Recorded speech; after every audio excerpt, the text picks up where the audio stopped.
You know, there's a saying, when a person shows you who they are, believe them. And when it comes to Donald Trump, he has definitely shown us his true colors. He's someone who doesn't shy away from abusing power for his own benefit, even at the expense of our democracy. I mean, have you seen the video Trump shared of one of his supporters obscenely going off on liberals? If you haven't, oh boy, just wait until you do. We'll take a look at it in just a second. For those of you who have, there's more to that video than meets the eye. It's a snapshot of a broader issue we're facing today, one that goes beyond just a heated moment caught on camera. But before we dive into that short video that represents a dangerous turn, let's remember that this is typical Donald Trump behavior. Let's rewind to the events of January 6th at the Capitol. Instead of diffusing the tension and calling for peace when his supporters stormed the Capitol, Trump continued to carry on with baseless claims of election fraud.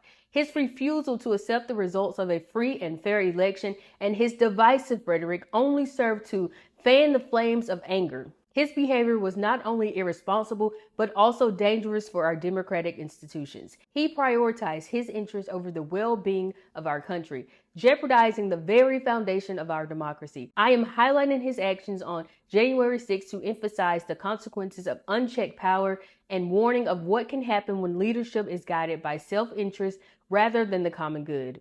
Trump supporters have made it clear that they are ready to strike again, and Trump is ready to add fuel to their fire. Okay, let's get back to that video. So a Trump supporter was caught on camera verbally attacking MSNBC host Joe Scarborough at the airport, and it was wild. At one point, Trump and Scarborough were cool until the host started to back away from him and criticize him during his 2016 campaign. Listen closely, because the Trumper doesn't just go off on the friend turned foe. He threatens every single liberal. Let's watch.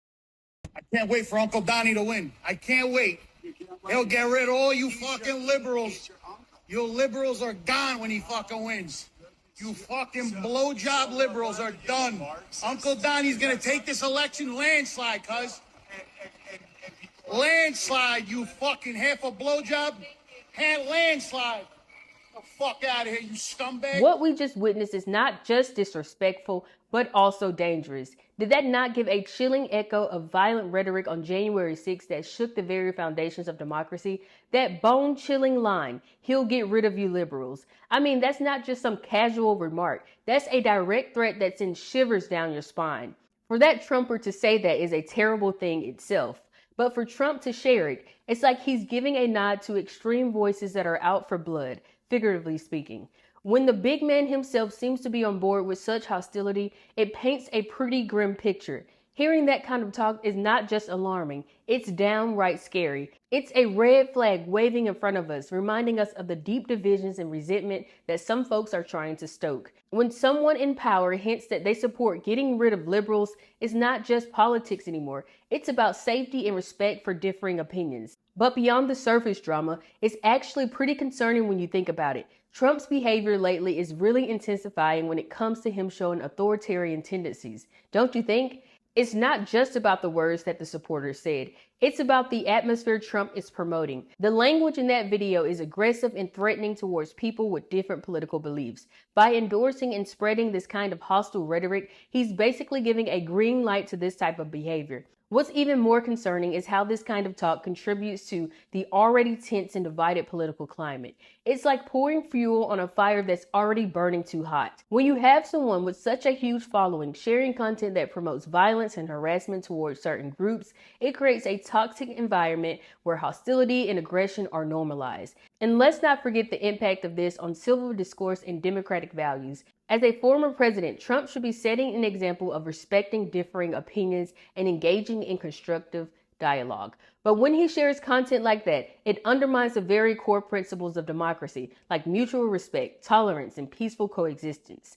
So it's not just about one video or one incident. It's about the bigger picture of how these actions shape our society and affect the way we interact with one another. It's a troubling trend that can have serious consequences if left unchecked. Again, Trump didn't just share a video of a random scuffle. He knew he was sending a message to his followers that this aggressive, in-your-face approach is totally cool and even encouraged. By putting that video out there, he painted a clear picture. Hey, if you don't agree with me, watch out.